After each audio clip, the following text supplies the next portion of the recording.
Bumukas ang elevator at lumabas roon si Finn Mercado. Halata sa mukha niya ang pagod dahil sa namumugtong mga mata at parang wala ng enerhiya ang bawat takbang niya. Nakasabit pa ang isang maliit na sling bag sa balikat niya na tila hindi niya pinag-isipan kung bagay ba sa kanyang suot. Isang babaeng mabilis na nagwawalis sa harap ng penthouse, naka-ponytail ang buhok, at may hawak pang basang-basahan sa kabilang kamay.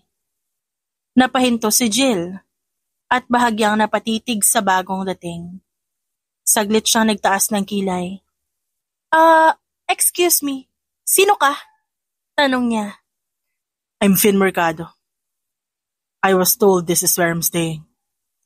Napakurap si Jill, saka napahinto sa pagwawalis. Ikaw pala yung guest. Akala ko delivery boy ka lang. Ang casual mo kasi eh. Bahagyang nagtaas ng kilay si Finn at pinilit ngumiti.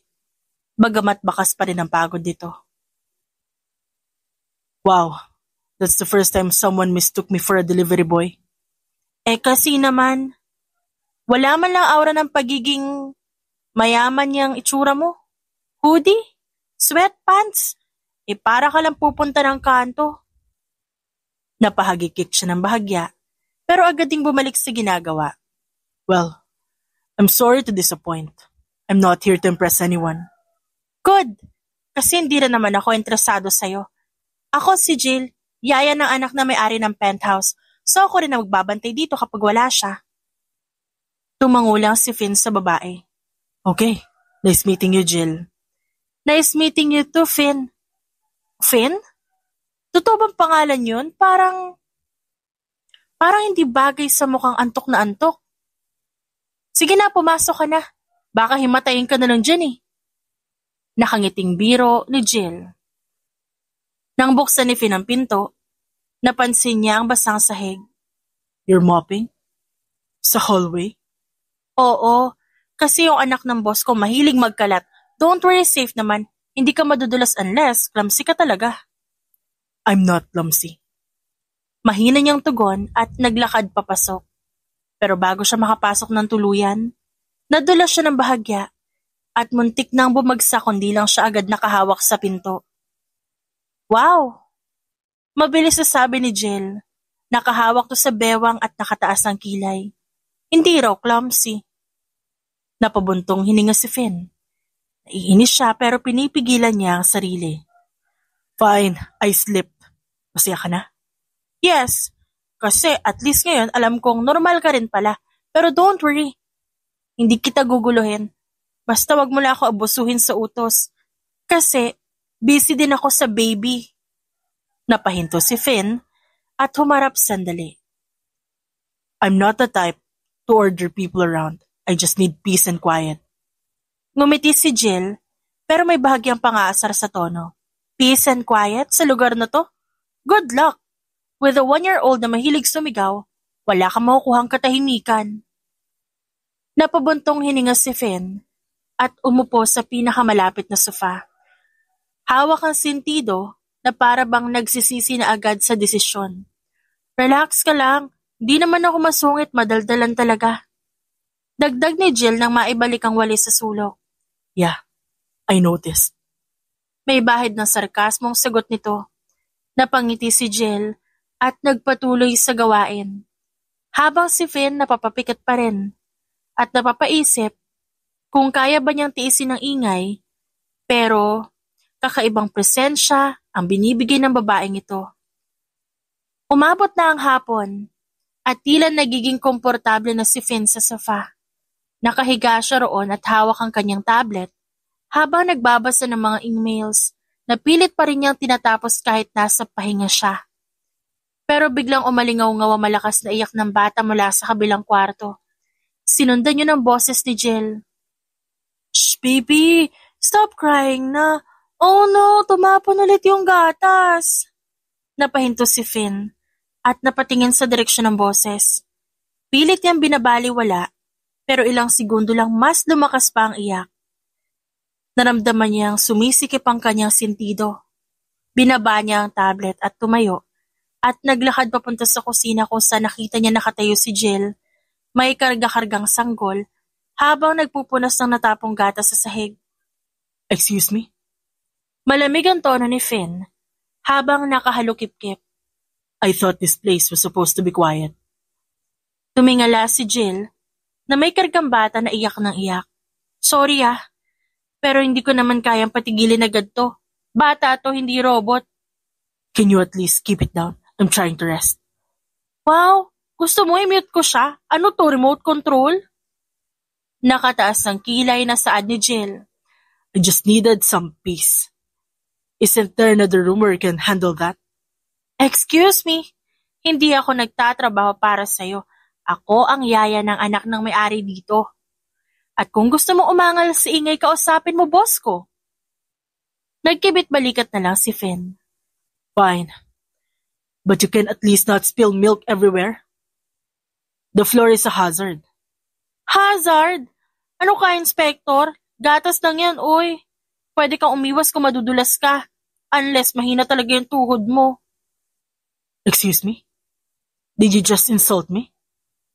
Napapasinghap na tanong ni Finn. Hindi siya makapaniwala. Hindi insult yon, fact lang. Alam mo, kung gusto mo ng total silence, dapat sa disyerto ka nagpunta, hindi dito. Unbelievable. I came here to recover from burnout, not to argue with a babysitter. Oh, babysitter? Talaga? Di mo ba alam kung gaano kahirap mag-alaga ng bata? Subukan mo kaya. Baka makita mo na mas mahirap to kaysa magbilang ng milyon-milyon mong pera. I don't have time for this. Wala kang time para sa totoong buhay. Kaya mo siguro kailangan ng break. Napahinto si Finn at natulala sandali. Halatang tinamaan pero ayaw magpatalo. Look, hindi ako pumunta dito. To be psychoanalyzed by someone who doesn't even know me. Okay, kasi wala rin naman akong balak makilala ka ng sobra. Wala akong time para dyan. Tila lalong lumalim ang buntong hininga ni Finn. This is a nightmare. Ngumisilang si Jill habang dahan-dahang napapakalma ang bata sa kanyang yakap. Bigla namang nagring ang telepono ni Finn kaya agad niyang kinuha ito at umalis pabalik sa sala. Hindi na siya nag-abalang sagutin pa ang babae. Dumating ang may-ari ng penthouse na pinsan ni Finn. Jill, I'll be taking Leah with me for a few weeks.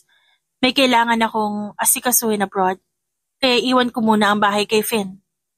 Napakurap si Jill.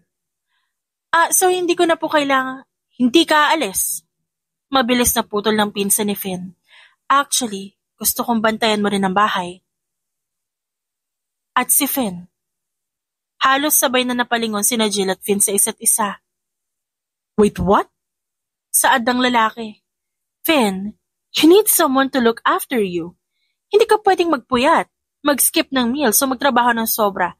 Jill will make sure of that. I don't need a babysitter. Ako din. Di ako yaya ng bilyonaryo, ma'am, no? Ngumiti lang ang babae na parang hindi naririnig ang reklamo nila. Perfect. So, settled na. Jill, you'll stay. Finn, huwag ka na magreklamo. Trust me, you need someone like her. Like her? Umirap si Finn. You mean someone na madaldal? Mas malakas pa yung puta kaysa sa alarm clock. Napasinghap si Jill at humarap kay Finn. Excuse me at least ako useful. Ikaw nakahiga ka lang buong araw na parang lantang gulay. Pilit kumiti ang pinsan ni Finn, pero halatang nawawirduhan sa tensyon ng dalawa. So, mukhang nagkakaintindihan na kayo. I leave Leah with me for me now. But Jill, please stay. You're in charge of the house and my dear cousin, please. Bago pa makapagreklamo ang dalawa, mabilis na lumabas ang babae dala ang baby at mga gamit, sabay sara ng pinto. Natahimik ang sala. Nagkatitigan sina Finn at Jill. So, panimula ni Finn habang nakahalukip-kip. Looks like I'm stuck with you. Correction. Mabilis na sagot ni Jill. Ikaw ang stuck sa akin kasi ako ang in charge dito. Napahalakak si Finn ng pilit. In charge? Of me? Don't flatter yourself. Umirap si Jill. Ayoko nga bantayan ka pero kung gusto mong magutom, magkasakit o himatayin dito, fine. Be my guest. Can take care of myself. Matigas ang boses ng lalaki. Yeah, sure. Kaya nga muntik ka na madalas kahapon sa gatas.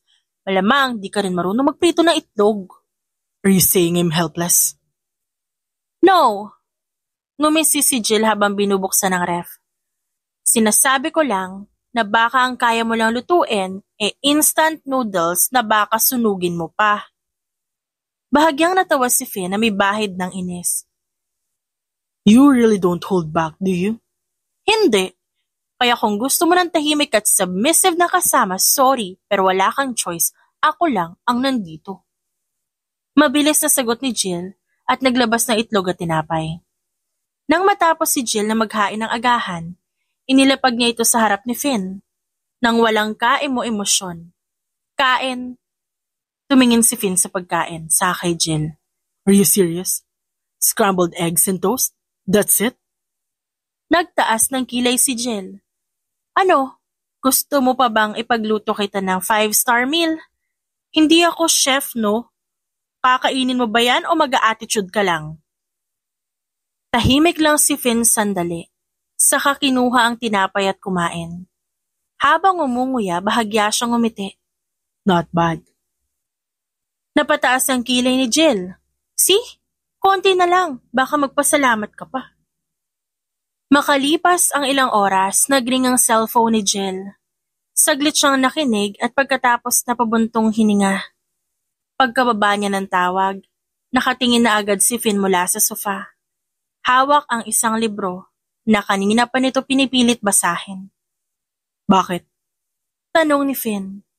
Delivery. Wala nang stocks na mga gamit sa bahay. Kailangan nating mag-grocery ngayon. Ngayon na ha? We? As in tayong dalawa? Yes, kasi kailangan mo rin kumain ng tama. Hindi pwedeng puro take-out, no? Kumunot ang noo ni Finn. I don't do groceries. Wow! Hindi marunong magprito ng itlog. Hindi marunong mag-grocery. Ano pa ba hindi mo kayang gawin? I can cook. I just don't. Exactly my point. Let's go. Unless gusto mong mamatay sa gutom. Tumayo si Finn ng mabagal. Dahil halatang ayaw niya pero wala siyang choice. This is ridiculous. Pwede naman magpa-deliver. Mas mahal. Saka puro unhealthy. Kung gusto mo mabuhay ng mahaba, sumunod ka na lang. Sa supermarket, naglalakad sila sa grocery aisle. Okay, vegetables muna. Sabi ni Jill at kumuha ng repolyo at kamatis. Kailangan mo ng gulay sa katawan. Halatang kulang ka sa bitamina, oh.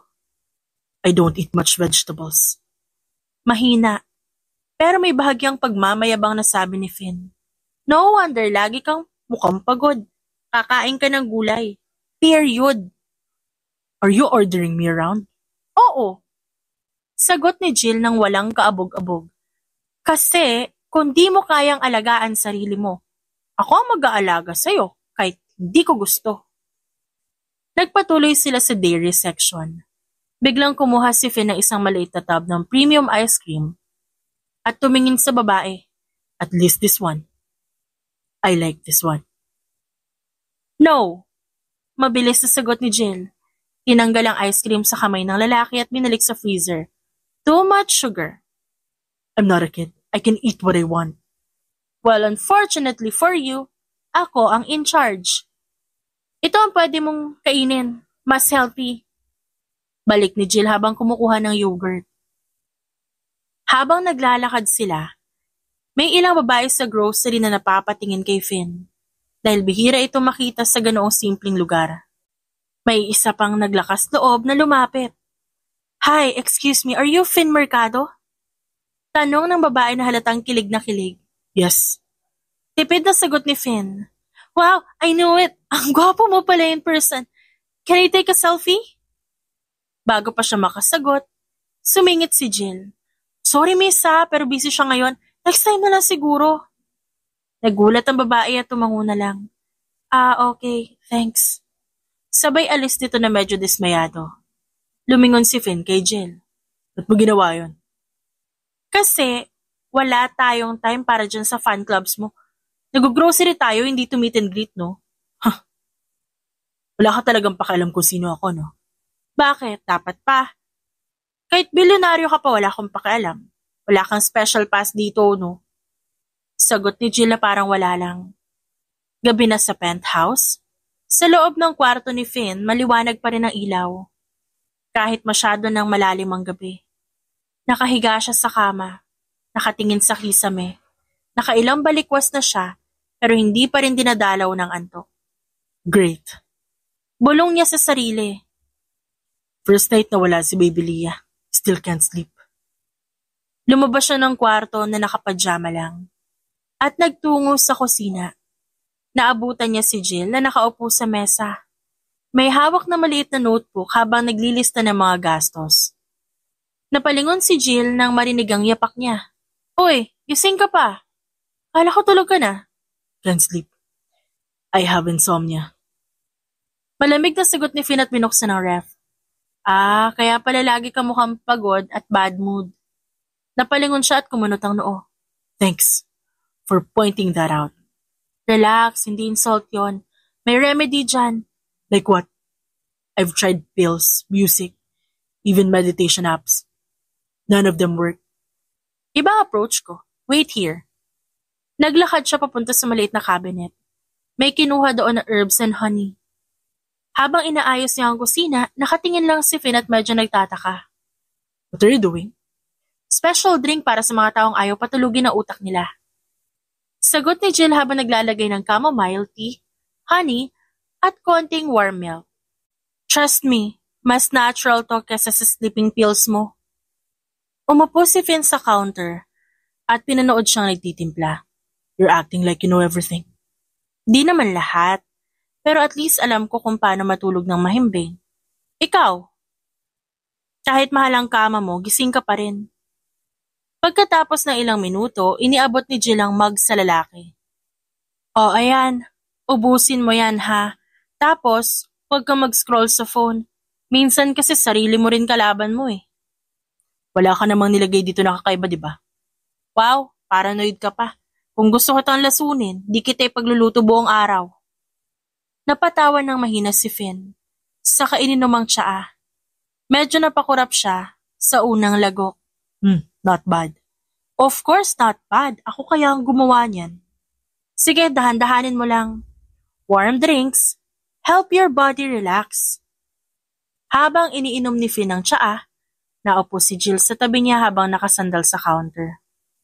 So matagal mo ng problema yung insomnia mo? Yeah, years. Ever since things got busy with work. Kaya ka na burnout eh. Di mo kasi tinutulungan ng sarili mo. Laban ang laban kahit pagod na. Nagkatinginan sila. Para bang tinamaan si Finn sa sinabi ng babae pero ayaw niya ipakita. Okay, katapos mo dyan, pumunta ka na sa kama mo. Dito lang ako sa living room para tahimik dito. Walang distraction. Ang bossy mo, alam mo ba yun? Sabi ni Finn, pero walang galit sa tono na parang amused pa nga. At least, someone's bossing you around for your own good, di ba? Balik ni Jill na nakangiti. Ngayon nakahiga na si Finn sa kama. Hindi niya alam kung dahil ba sa tsaa o sa kaibang pakiramdam na may nag-aalala sa kanya ng totoo. Pero unti-unting bumibigat ang talukap ng kanyang mata. Sa unang pagkakataon, nakatulog siya ng mahimbing. Maagang nagising si Finn kinabukasan. Tahimik ang paligid at para bang mas magaan ang pakiramdam niya kesa dati. Habang naglalakad siya palabas ng kwarto, napansin niya si Jill na nakatulog sa sofa. Nakayakap sa maliit na unan, bahagyang nakabuka ang bibig, mukhang sobrang napagod. Saglit siyang natigilan. Ngayon lang niya napansin ang simpleng ayos nito. Kahit kasi nasa bahay lang, mukhang mahilig si Jill mag-ayos at maglagay ng pampaganda sa muka. Lumapit siya ng marahan at bahagyang yumanig ang sofa. Medyo gumalaw si Jill at iminulat ang mata. Sabay na paunat. Good morning. Mahina at paos ang boses nito. Ay, ano oras na ba? 6 a.m. Tipid na sagot niya habang nakatayo sa harap nito at nakahalukip-kip. So, ikaw pala ang nakatulog sa sala kagabi. Para hindi ka maistorbo. Baka kasi hindi ka makatulog kung may naririnig kang kumakaluskos. I slept well. First time in a long time. So effective yun siya ako? Kita mo na? Yeah, Mahinang tugon niya saka nagbiro. or maybe, it's because you finally stopped talking for once. Wow, thank you ah. Grabe. Naglakad si Finn papuntang kusina. You want coffee? Wow, marunong magtimpla? Nakangiting pangaasar ni Jill habang nakasunod. Instant lang. Don't expect much. Okay na yan, basta may mainit. Laban na. Tahimik silang dalawa sandali habang nagtitimpla si Finn. Nang maabot niya ang mug kay Jill na patingin ito at napangiti ng bahagya. Wow, in fairness, considerate ka rin pala. Kala ko puro utos ka lang at reklamo. Umupo si Finn sa tapat nito, hawak ang sariling mug. I'm capable of doing basic things. You know, I'm not completely useless. Pero mukha kang sanay na may nag-aasikaso sa'yo, no? Napabuntong hininga si Finn. Masyado kang confident sa mga sinasabi mo. You said what you always in your mind. Hindi naman sa ganon. Sanay lang ako magsabi ng totoo. Mas mabuti na ngayon diretsahan kesa magpapanggap pa ako. Diretsahan ka nga, sobra nga lang minsan. Hindi mo ba naisip na hindi lahat ng tao gustong marinig yung totoo? Kung ayaw nila marinig, edi problema nila yon. At least ako walang tinatago. You really don't care?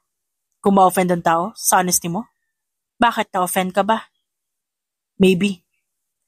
Pero sa hindi ko alam na dahilan, hindi kita kaya pagalitan. Wow.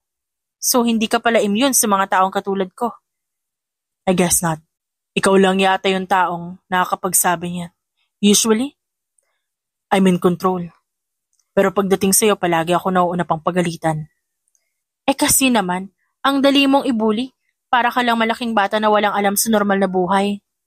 I'm not a kid. Talaga, ni instant coffee nga halos di mo alam timplahin.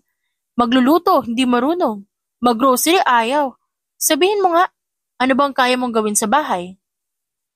Sandaling natahimik si Finn bago sumagot ng malamig. I can take care of you. Nagkunwaring hindi narinig ni Jill ang sinabi nito at tumayo. O sige, magluluto na ako ng breakfast. Scrambled eggs ulit o may request ka? Surprise me. Okay pero wag kang magreklamo. Habang pinapanood niya itong abala, bahagyang sumandal si Finn sa upuan. Sa hindi niya maipaliwanag na dahilan, parang mas magaan ang umaga niya ngayon. Sure ka bang kaya mo yan? You look too confident. Tanong niya at bahagyang nakangiti. Napalingon si Jill ng mabilis. Wow, nagda-doubt ka? Maghintay ka na lang, baka magulat ka sa lasa. Habang naghihiwa siya, biglang natalsikan ng mantika ang gilid ng kalan at tumama ito sa braso ni Finn. Napasigaw si Finn at napatalo ng konti. Relax, konti lang yan, di ka naman masusunog. Pero napansin niyang namula ang braso ng lalaki. Oh, medyo mainit pala, sorry. Si Finn naman nakatingin lang sa kanya. You're dangerous in the kitchen. At least hindi ka nasunog ng buo, no? Mas okay na yan kesa wala kang makain. Tumalikod si Finn at umiling. First time mo yata matalsikan ng mantika. Obviously, I'm not used to this kind of life. Ilang minuto ang lumipas natapos si Jill sa pagluluto. Habang inaayos niya ang mesa, biglang nagring ang phone ni Finn. Saglit siya nitong tiningnan bago sinagot ang tawag. Ciao, Marco. Magalang niyang bati at agad naging mabilis ang Italian sa kabilang linya. Tumugon si Finn sa parehong lingwahe, malinis at malinaw ang pagbigkas. Tahimik na binuhusan ni Jill ng juice ang baso, pero napatingin sa kanya ito. Ang mga mata nito ay saglit na kumislap na parang may alam ito. Matapos ang tawag, bumalik ang tingin niya kay Jill. Sorry, business call. Italy branch. You probably didn't understand a word. Bahagyang umiti si Jill at tumangulang. Napataas ang kilay ni Finn. Wait, but parang you understood that. Ha? Hindi Medyo, medyo konti. Siguro narinig ko lang sa movies, ganun. You know, Italian films, Paolo Genovese, Luca Guadagnino. Mahilig lang talaga ako manood. Really? Because I mentioned specific numbers and names. You reacted. You do understand Italian, do you? Napakamot si Jill ng batok at napilitang umiti. Okay, fine. Maybe konti lang, like very basic, mga salitang lagi ko naririnig sa pelikula. So you actually know more than you're saying? Nope. Promise hindi ko alam lahat. Random lang. I just like the sound of it. It's beautiful. Natahimik si Finn at nakatingin dito ng matagal. Para bang may nakita siyang kakaibang side ni Jill na hindi niya inaasahan. Nasa sala si Jill at naglilinis. Si Finn naman nakaupo sa sofa at nagbabasa ng isang business report sa tablet. Biglang may kumatok ng mabilis sa pinto. Baka delivery. Sabi ni Jill, habang papunta sa pinto para buksan. Bumungad ang isang lalaki medyo payat. Naka-formal pero medyo gusot ang long sleeves at halatang nagmamadali. Naka-glasses ito at may dalang 2 bag na halos mahulog na sa dami. Sir Finn!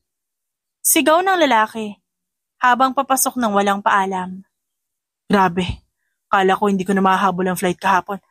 Pero buti na lang. Oh no.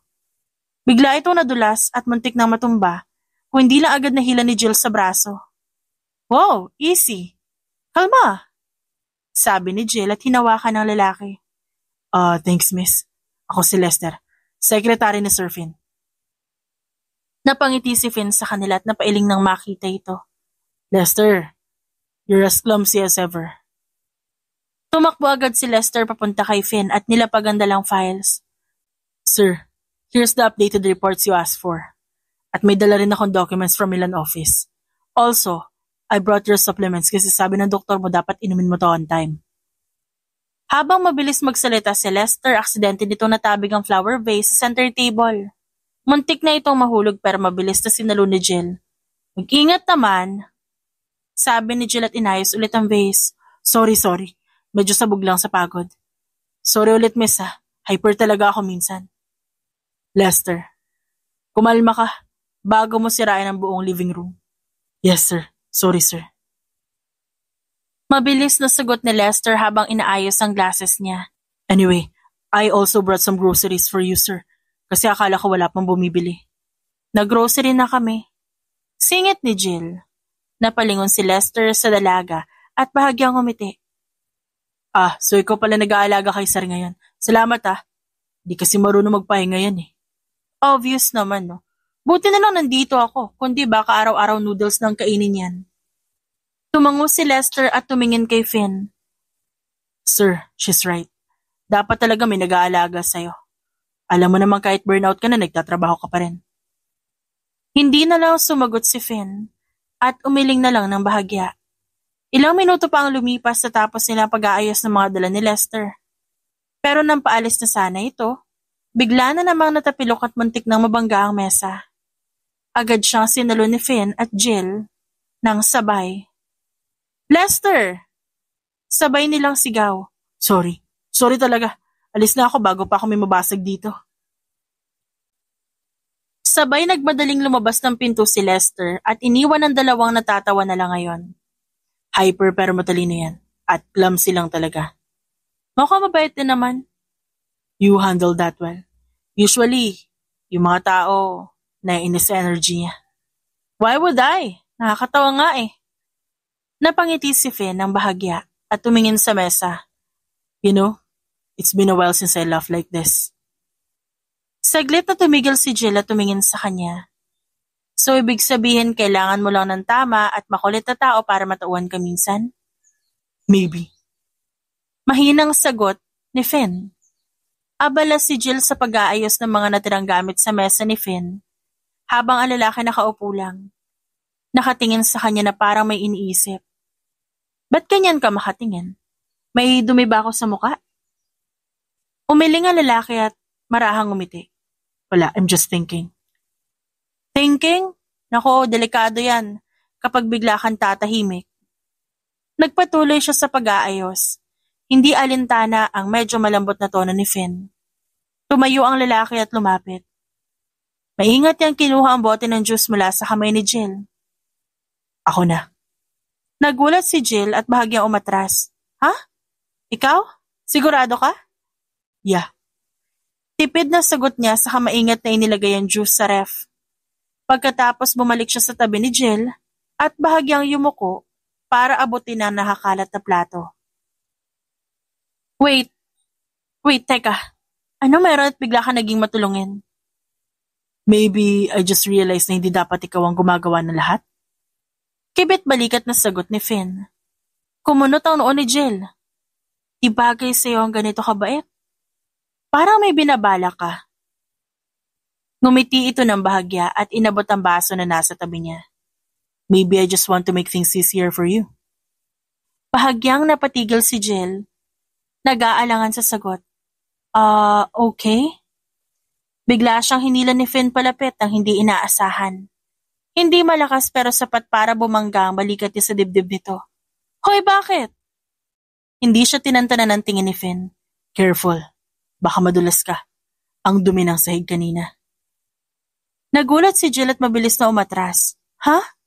Okay lang ako. Wala naman akong napakang madulas. Just making sure.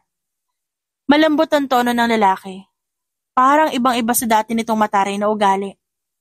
Weird ka ngayon, ha? Ano nangyayari sa'yo? Nothing. I just realized na minsan kailangan ko rin siguro mag-alaga ng iba.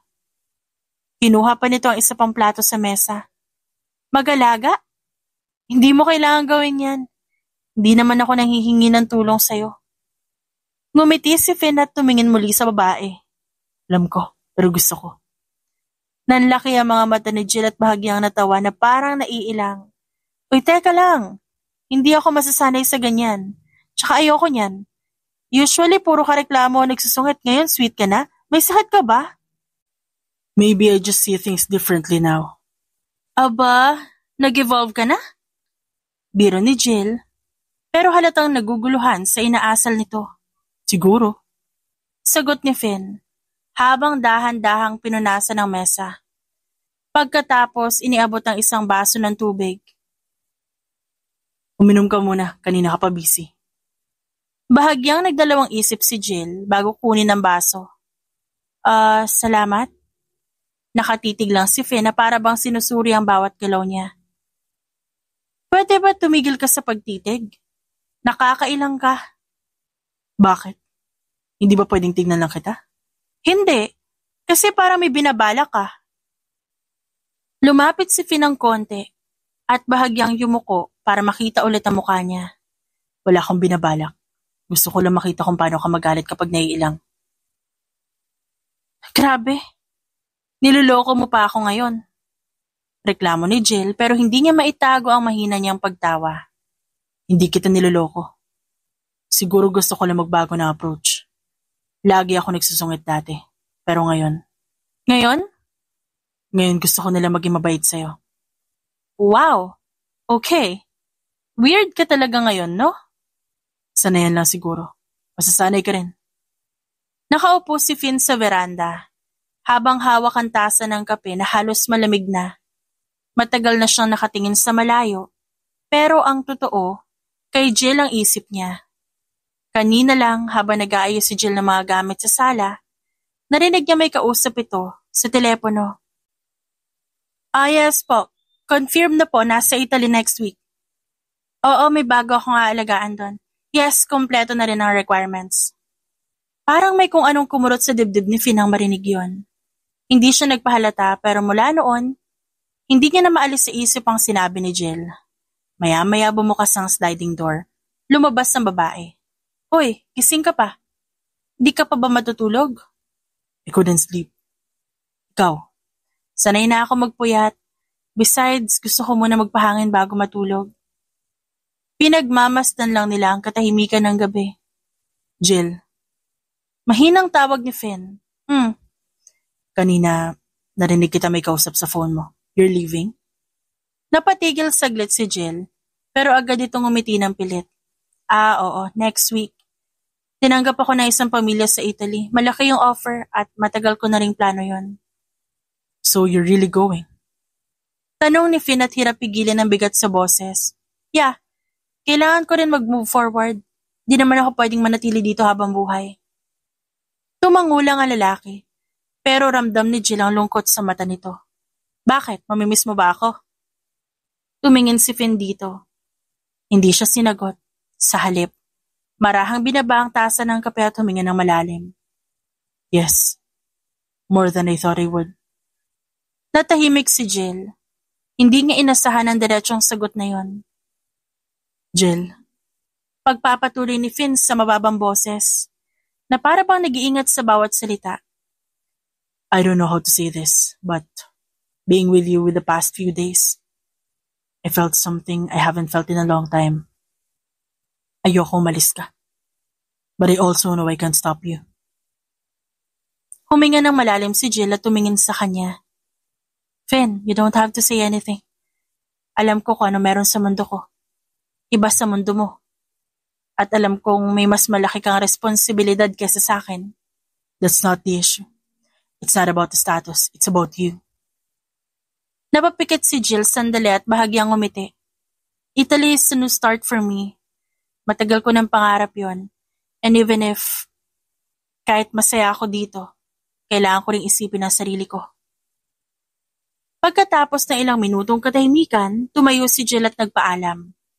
Tulog ka na, Finn. Kailangan mo na magpahinga. Iniwan niya itong nakaupo pa rin sa veranda. Tulala at hindi alam kung paano haharapin ang idea. Na sa isang linggo aalis na si Jill sa buhay niya. Dumating si Lester. Dala ang ilang papeles para kay Finn. Habang inaayos ito ang mga dokumento, nahulog mula sa folder ang isang sulat na may stamp ng isang NGO. Sir, ay teka. Nagmamadaling pinulot ni Lester ang papel, pero huli na dahil nabasa na ito ni Finn. Lester, ano to? Sir. Confidential dapat yan pero since ikaw ang silent benefactor na NGO. Si Jill po. Isa siya sa mga key witnesses sa kaso ng illegal recruitment at human trafficking. May grupo na nanghihikayat ng mga kasambahay na papunta abroad. Pero scam pala at ibinibenta sa ibang bansa. Nag-agree siya na mag-testify pero kailangan niya umalis for her own safety pagkatapos ng statement niya. Nanlaki ang mga mata ni Finn. Ano? Tumango si Lester. She was one of the victims, sir. Kaya siya pupunta Italy. Kasi doon siya magtatago pansamantala para hindi siya habulin ng sindikato. Wala siyang choice. Hindi makapaniwala si Finn. Akala niya simpleng alis para lang sa trabaho. Ang gagawin ng babae. Pero mas malalim pala ang dahilan. Biglang mas tumindi ang kagustuhan niyang pigilan nito. Nadatna ni Finn si Jill sa sala na nag-iimpake ng ilang personal na gamit. So you're leaving? As in sure na? Nagulat si Jill at lumingon. Pero agad na nagpilit ng ngiti. Oo, kailangan eh. Di naman ako pwedeng manatili dito na matagal. Hindi mo babalak sabihin sa akin ng totoo? Seryoso niyang tanong. Ano ibig mo sabihin? Alam ko na. Diretsong sagot ni Finn. Unti-unting lumalapit. Alam ko kung ba't ka aalis. Alam ko na isa kang testigo sa kaso ng human trafficking at illegal recruitment. Alam ko may peligro kang kinaharap. Nanigas si Jill. Sino nagsabi sa'yo?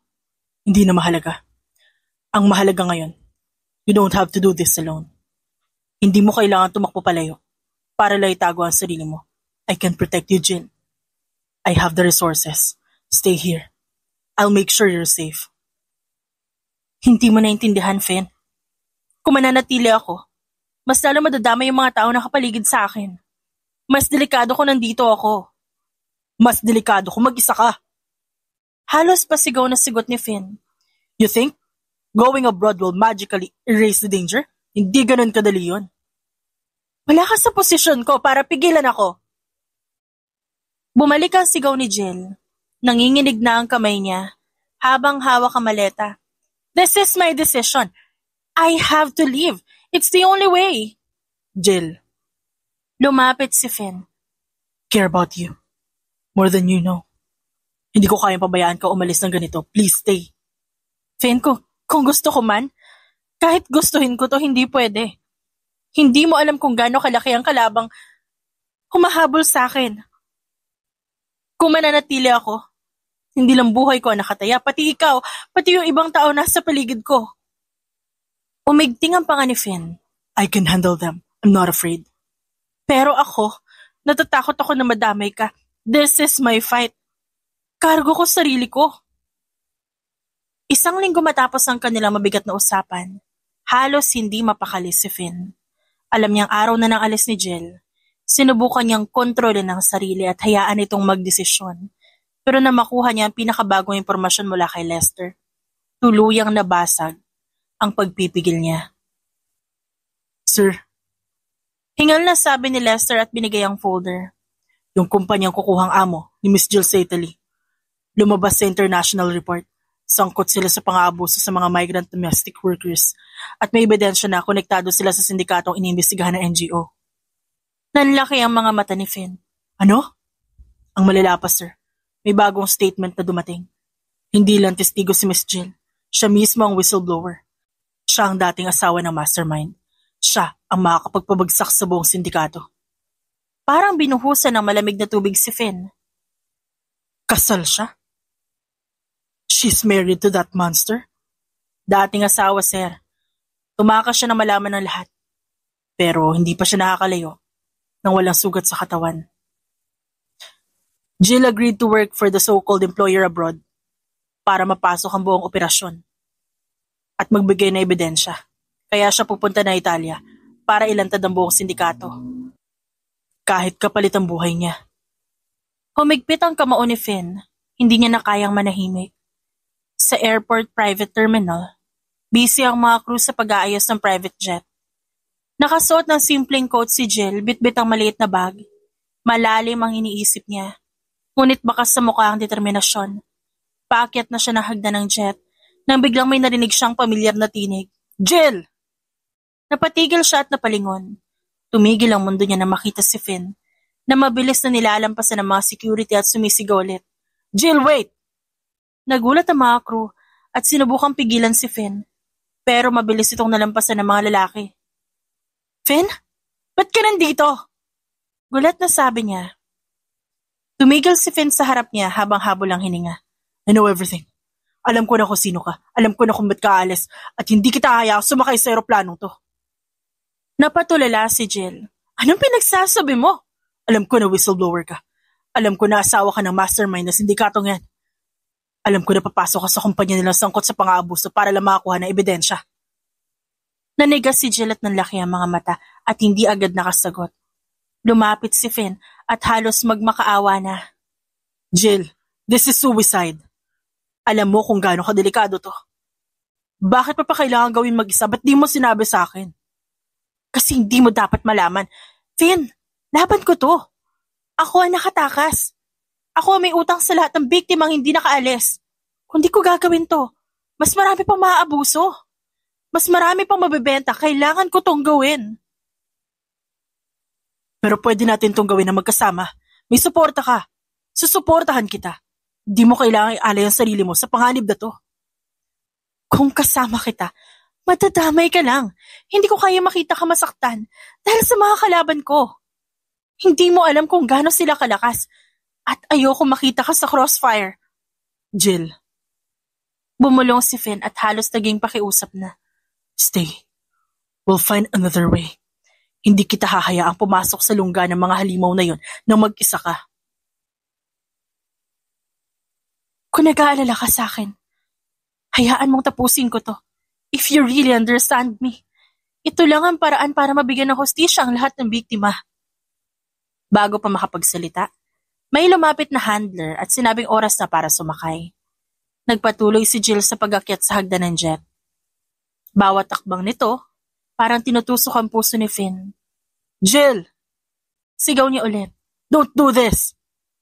Huminto si Jill sa huling baitang at tumingin sa kanya ng huling beses.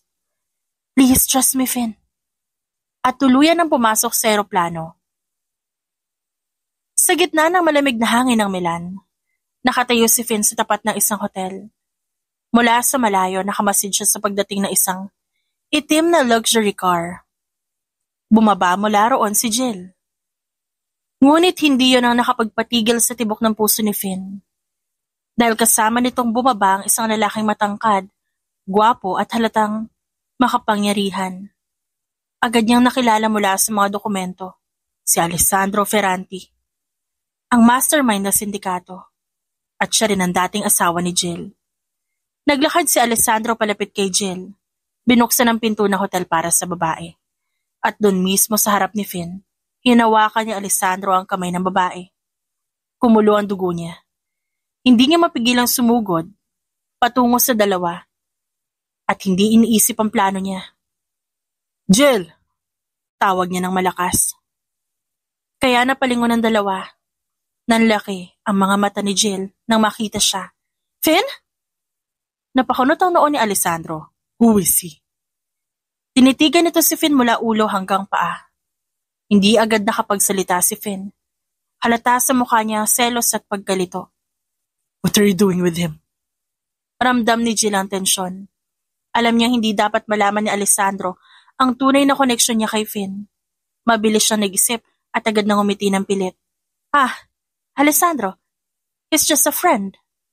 Sabi ni Jill at marahang lumapit kay Finn at hinawakan ang braso nito para pakalmahin. Yes, he's just a friend from the Philippines.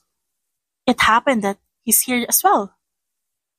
Tumitig si Alessandro kay Finn. Lumapit to ng bahagya at inabot ang kamay. Alessandro Ferranti, you are. Hindi agad inabot ni Finn ang kamay, pero dahil sa tingin ni Jill, na parang nagmamakaawa, kinamayan niya lang ito. Finn Mercado. The businessman. Sagot ni Alessandro at bahagyang umisi. I've heard about your family. Welcome to Milan. Habang nakatayo silang tatlo, ramdam ni Jill ang tensyon sa pagitan ni na Alessandro at Finn, kaya mabilis niyang pinutol ang usapan. Finn, I didn't expect to see you here. Do you need anything? I wanted to make sure you're okay. Of course I'm okay. You don't have to worry. Please, just trust me. Sumingit si Alessandro. We're going to the meeting. And we'll be late if we stay longer. Shall we? Tumango si Jill. Pero, saglit siyang lumingon kay Finn. We'll talk later. Okay? At bago pa makasagot ang lalaki, hinawakan ni Alessandro ang likod ni Jill at pumasok silang dalawa sa hotel. Nanatili siya sa sidewalk, nakatitig sa papalayong dalawa. Ramdam niya ang selos na parang apoy na kumakain sa kanyang dibdib. Pero higit sa lahat, ramdam niya ang takot dahil alam niyang delikado ang sitwasyong kinasasangkutan ni Jill. Kinagabihan, naghintay si Finn sa labas ng hotel. Nang makalabas si Jill mag-isa, agad niya itong nilapitan. Finn, bakit ka nandito? You should not be here. You're with him. And you expect me to just watch? Alam mo bang halos hindi ko kayang tignan kanina? Huwag mo kong unawain base sa nakita mo lang.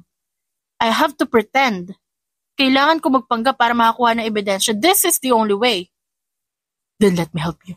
I can protect you from him. Hindi mo alam kung gaano siya kaseryoso. Kung madamay ka, mas mahirap. Then why can't you let me in? Why do you keep pushing me away? Because if I let you in, baka hindi kita mapaalis at masisira ang plano ko. Kaya umalis ka na. I can't lose my focus. Jill. Pero bago pa siya makasagot, tumunog ang phone ni Jill, isang tawag mula kay Alessandro. Mabilis niyang pinunasan ng luha at tumalikod. I have to go. Please wag mo na akong sundan. At muling iniwan ni Jill si Finn sa madilim na bahagi ng Milan. Nagsimula ang huling hakbang ng plano ni Jill. Inimbitahan ni Alessandro ang mataas na opisyal ng kumpanya at ilang kasabwat sa sindikato sa isang event. Isang perpektong pagkakataon para makuha ni Jill ang mga dokumentong magpapatunay ng human trafficking operations. Naglakad siya habang bitbit ang maliit na clutch bag na may nakatagong micro camera. Alam niyang isang maling galaw, pwede siyang mahuli. Samantala si Finn, nasa loob rin, at may suot na discreet earpiece na konektado kay Lester. Sa kabila ng pagtanggi ni Jill, lihim pa rin siyang tumulong. Sir. Bulong ni Lester sa earpiece. Nakahack na tayo sa internal servers ng kumpanya. Pero kailangan pa rin natin ng physical evidence. Siya lang may access sa VIP lounge. Copy. Mahinang sagot ni Finn. Bantayan niyo ang galaw ni Alessandro. Walang mangyayaring masama kay Jill. Pumasok siya sa event bilang isa sa mga guests. Pumasok si Jill sa opisina ni Alessandro sa loob ng Opera House. Doon niya nakita ang itim na briefcase na naglalaman ng kontrata, flight manifests, at listahan ng mga biktima. Kinuha niya ang camera at mabilis na kinunan ng larawan ng bawat pahina. Pero bago pa siya makaalis, bumukas ang pinto. What are you doing here? Malamig na tanong ni Alessandro. Nakatitig sa kanya na may bahid ng pagdududa. Agad namang kinabahan si Jill pero mabilis siyang nag-isip. I was just looking for you. I wanted to surprise you. Pilit siyang ngumiti at lumapit sa lalaki. Ngumiti si Alessandro pero bakas sa mata ang hindi pagtitiwala. You've changed. Seems like you're hiding something from me. Bago pa lumala ang sitwasyon, biglang bumukas ang isa pang pinto. Sorry, I think I got lost. Malamig na sabi ni Finn na kunwari isa lang siyang bisita. I didn't know this room was private. Nagkatinginan sila Alessandro at Jill. Finn. Kunot noong sabi ni Alessandro. Again, you seem to appear everywhere, Signore. Milan is a small city when you know the right people. Para bang hindi alam ni Alessandro kung paano siya itataboy nang hindi makakaakit ng atensyon sa mga bisita. Kaya nagpa siya itong umalis muna kasama si Jill. Pero bago tutuluyang makalabas, bahagyang sumenyas si Finn kay Jill. At sa ikalawang bahagi ng plano. Dinala ni Finn ang briefcase sa isa pang kwarto gamit ang duplicate keycard na lihim na ibinigay ni Jill sa kanya. Iniska niya ang dokumento gamit ang high-speed portable scanner na dinala ng team ni Lester. Sir, kompleto ang files. May video recording sa mga illegal auction at kontratang peke. Sapat ito para ibagsak ang buong sindikato. Good. Make sure to send everything to the authorities at the Interpol. Utos ni Finn. Bumalik siya sa party bago siya mapansin. Kinabukasan, sumabog ang balita. Lahat na ebidensyang nakuha ni Jill at Finn, naipadala na sa international authorities at sa NGO. Naglabasan ang mga pangalan ng kasabwat pati ang involvement ng kumpanya ni Alessandro. At sa gitna ng press con, pinakita ang mga kontrata at video recordings na nakuha mula mismo sa opisina niya. Ikinordon ng mga pulis ang kanyang kumpanya at bahay. Walang kamalay-malay si Alessandro na sa mismo event siya nalaglag. Sinubukang tumakas ng lalaki pero hinarang siya ng mga private hangar ng mga otoridad. Kasama roon si Jill, nakatayo at nakatingin ng diretso sa kanya. So it's you. You sell me. Hindi kita binenta. I only gave justice to all women you destroyed. Tapos na to, Alessandro. Sinubukan niyang lapitan si Jill, pero agad siyang inaresto ng mga pulis. Habang nilalayo siya, tumingin siya sa huling pagkakataon. Traitor. Anito, pero walang pakialam si Jill. Bumalik siya ng Pilipinas para sa isang maikling pahinga. Sa kabila ng lahat ng pagod at takot na pinagdaanan niya, nakatanggap siya ng malaking halaga bilang reward at kompensasyon mula sa international NGO na tumulong sa kaso. Pero sa halip na gamitin to para sa sarili, agad niyang sinabi kay Finn ang plano niya. Finn, yung pera na tanggap ko ibabalik ko sa mga biktima. Hindi ako mapapanatag kung di ko sila matutulungan. Huminto si Finn at tumingin sa kanya. Jill, you deserve to start fresh. You can use that money to rebuild your life. I was one of them, Finn. Isa rin akong biktima nun. At kung walang tumulong sa akin, baka wala rin ako ngayon. Gusto ko lang naman sila matulungan. Hindi na kumontra pa si Finn. Huminga siya ng malalim at marahang tumango. Then I'll help you. I can set up a foundation with you. Mas magiging sustainable kung pareho tayong kikilos. Salamat. Biglang dumating si Lester na may dalang isang imbitasyon. Miss Jill, may offer ang isang international company. Gusto ko nilang kunin bilang consultant sa bagong programa para sa mga migrant workers. High-paying job to at safe na safe ang environment. Bago pa makasagot si Jill, sumingit agad si Finn. No, she's not taking it. Napalingon si Jill sa lalaki at bahagyang kumunot ang noo. Finn, Bakit? Hindi mo man lang ako tinanong kung gusto ko. Because you just got out of a dangerous mission. You need peace, Jill. Hindi mo kailangan sumabak ulit sa ganyang klaseng pressure. Napabuntong hininga ang babae, pero marahan siyang umiti. I really appreciate your concern, pero this is different, Finn. This time, it's about prevention, not danger. Gusto ko talagang tumulong. Sandaling tumahimik ang lalaki. Tinitigan siya nito ng seryoso. If you really want it, I won't stop you. Pero promise mo na hindi mo ilalagay ang sarili mo sa panganib ulit. Tumango si Jill at ngumiti. I promise. Pagkalipas na ilang araw habang nagkukwentuhan sila sa sala ng penthouse, biglang napunta ang usapan sa kung paano talaga nagsimula ang lahat. By the way, bakit ka nga ba nandito nun sa penthouse ng pinsan ko? Bakit ka naging yaya? Best friend ko ang pinsan mo. Siya ang unang tumulong sa akin nang tumakas ako kay Alessandro. Pero ayoko lang tumira ng libre kaya nag-volunteer ako magbantay sa bahay at tumulong sa bata. Ayoko kasing maging pabigat. So hindi ka talaga professional yaya? No. But I learned. Besides, mas gusto ko magtrabaho kaysa umasa lang. Sandaling natahimik si Finn pagkatapos ay napangiti. Well, halata naman nung una pa. Hindi naman kasi ganun kasuplada yung katulong sa guest nila. Masyado kang confident na pagsabihan ako. At isa pa, you can work in a different field than being maid. Uy! Huwag mo maliitin ang trabaho ng isang yaya ha. Isa yan sa pinakamahirap pero pinakamarangal na trabaho. Nagkukunwari namang nagtatampo si Jill. Nagbaba ng tingin si Finn at bahagyang umiti. Hindi ko naman minamaliit. Actually, doon kita unang nakita bilang isang klaseng babae. Isang simpleng babae pero may dignidad. Hindi pala mahalaga kung sino ka dati. Ang mahalaga, kung sino ka talaga sa puso mo. Bahagyang namula si Jill at umiwas ng tingin. Finn. That's when I knew. I wanted to know you more. And I'm glad I did. Matapos ang isang outreach event para sa mga survivors, nagpaalam si Lester na aalis na muna para ayusin ang sasakyan. Naiwan ang dalawa sa maliit na opisina ng foundation. Nag-aayos si Jill ng mga papel habang nakaupo si Finn sa gilid ng mesa at nakatitig na naman sa kanya. Ano ba? Ba't kanyang ka makatingin? Nakakailang ha? Bahagyang umisi ang lalaki. I'm just wondering, ba't hanggang ngayon hindi mo pa rin sinasabi ko ano nararamdaman mo para sa akin? Wala naman akong dapat sabihin.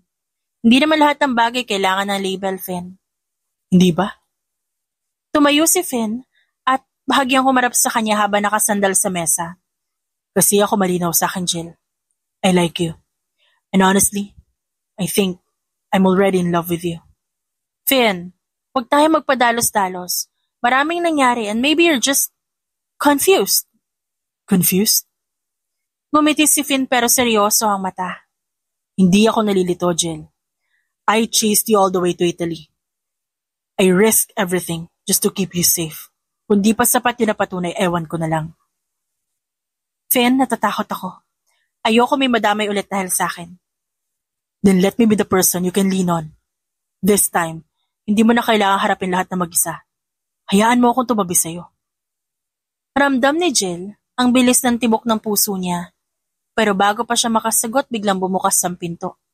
Miss Jill, Sir Finn, may naiwan pala akong... Pumasok si Lester, pero agad natigilan nang makita ang hawak kamay nilang dalawa. Nanlaki ang mga mata nito at ngumisi ng malisyoso. Ay, sorry.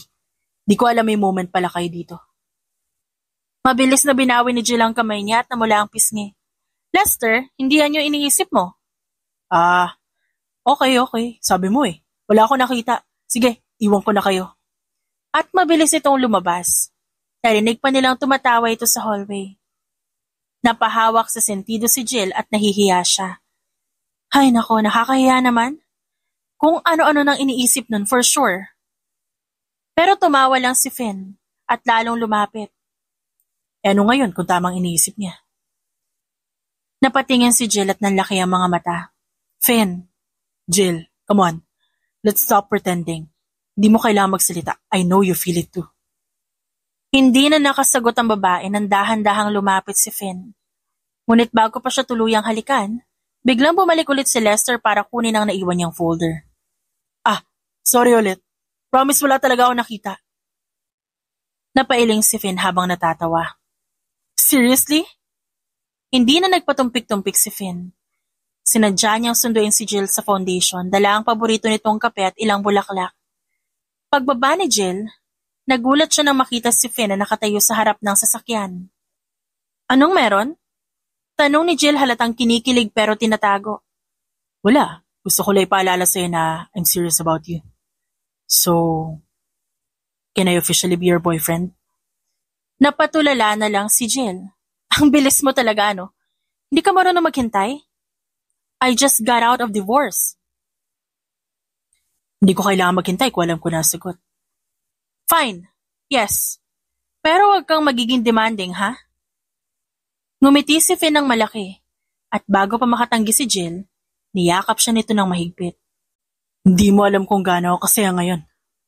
Sa gilid, nakasilip si Lester na may hawak na cellphone at kinukunan pa sila ng litrato. Finally! Official na! Aba dapat may party tayo! Sigaw nito. At naging official ang relasyon nila.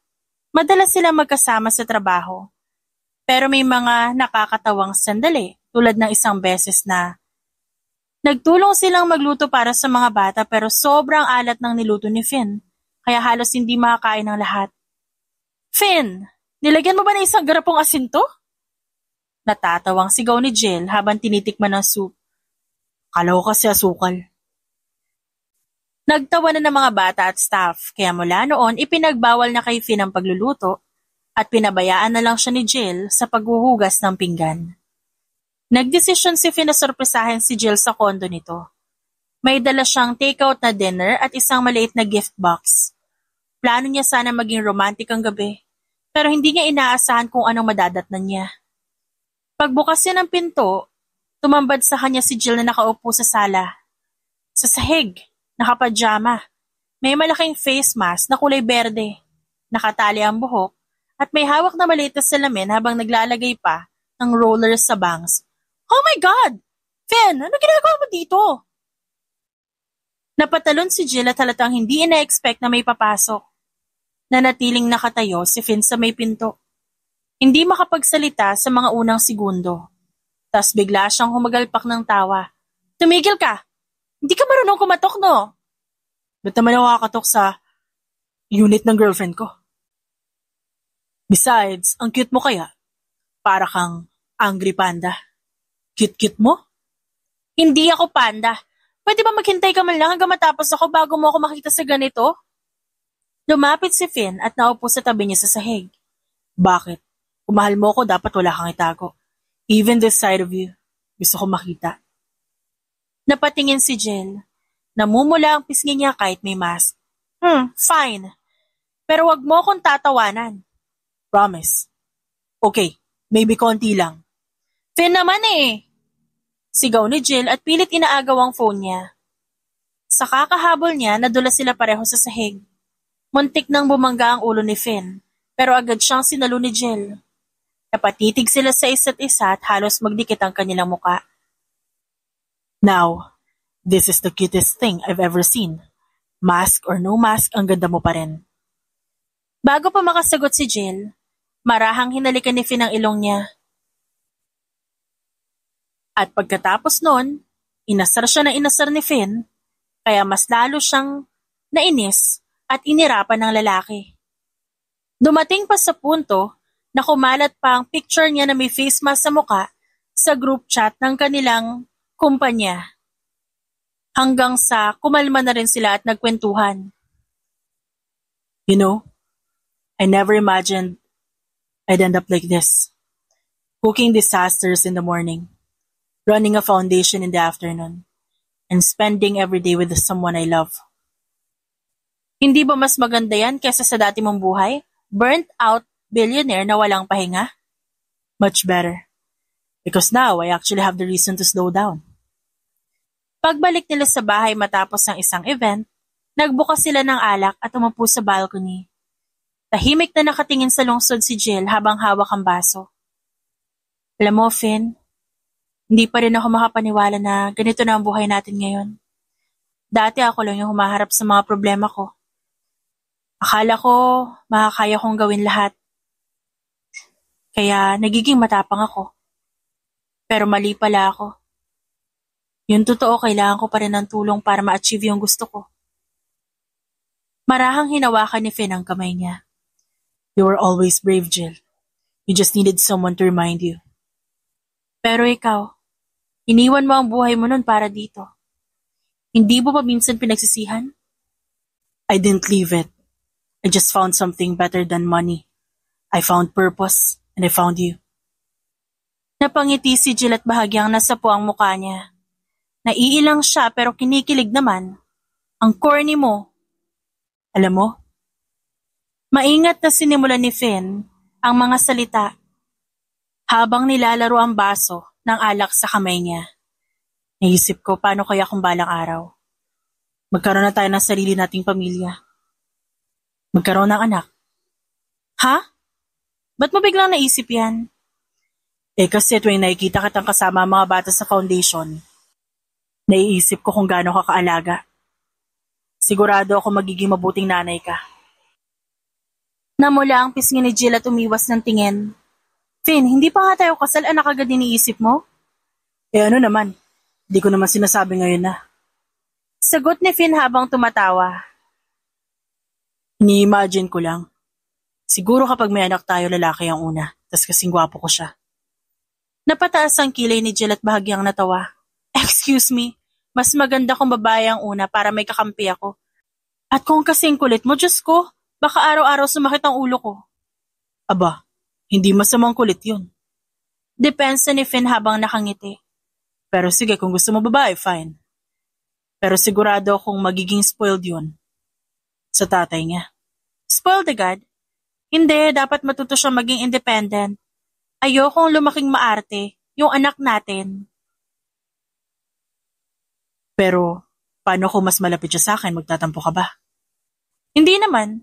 Basta wag mong hayaang ikaw maging paborito, dapat pantay tayo. Pero paano kung kambal? Finn, isa pa lang ang iniisip natin, kambal agad. At nag-usap pa sila ng kung ano-ano patungkol sa mga bagay na may kinalaman sa pagkakaroon ng anak. Alam mo, Jill, wala akong ibang gusto kundi gawing madali ang buhay mo. Alam ko ang dami mong pinagdaanan. Kaya kung darating man yung panahon na may anak na tayo, gusto kong maging tatay nila na may pagmamalaki nila bilang ama. At kung magkakaroon man ako ng anak, gusto kong ikaw ang nanay nila.